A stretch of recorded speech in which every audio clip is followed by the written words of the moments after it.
அனைவருக்கும் வணக்கம். Previous question தான் பார்த்துட்டு இருக்கோம். சரி, ஓகே, வாங்க பார்ப்போம். என்ன கொஸ்டினா பொறுத்துகை கேட்டிருக்காங்க. ஓகே, நம்ம ஃபர்ஸ்ட் ஆன்சர் பார்த்துட்டு அப்புறம் எக்ஸ்பிளனேஷன் பார்ப்போம்.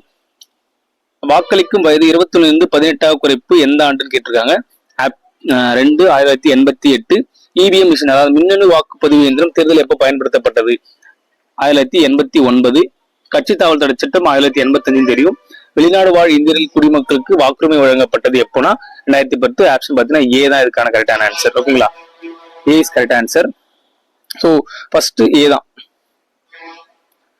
வாக்களிக்கும் வயது 21 18 குறைப்பு 61வது சட்ட திருத்தம் 1988 கொண்டு வந்தாங்க. ஆனா நடைமுறைக்கு 1989 வந்துச்சு. ஓகேங்களா, 1989 வந்தது.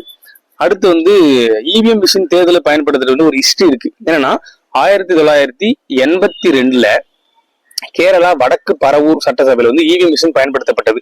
ஆனா சட்டம் பரிந்துரைக்காதனால இந்த இது உச்சநீதிமன்றம் ரத்து செய்து 1982.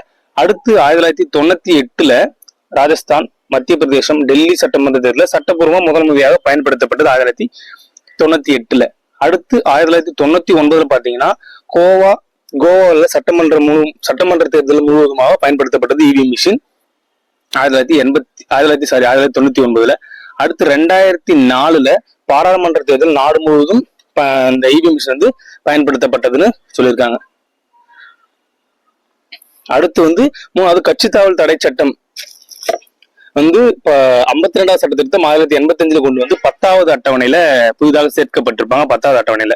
அடுத்து வெளிநாடு வாழ் இந்திய குடிமக்கள் 2010 பார்த்தோம். ஆப்ஷன் ஏன் தெரியும். ஸோ உங்களுக்கான கேள்வி என்ன பாத்தீங்கன்னா, வெளிநாட்டு வாழ் இந்தியர்கள் தினம் எப்போ, பிரவாசி பாரதிய தினம் எப்போ அப்படின்றத நீங்க கமெண்ட் பண்ணுங்க. இந்த வீடியோ பிடிச்சிருந்தா லைக் பண்ணுங்க, ஷேர் பண்ணுங்க. தமிழ் டிஎன்பிசி சப்ஸ்கிரைப் பண்ணுங்க. நன்றி, வணக்கம்.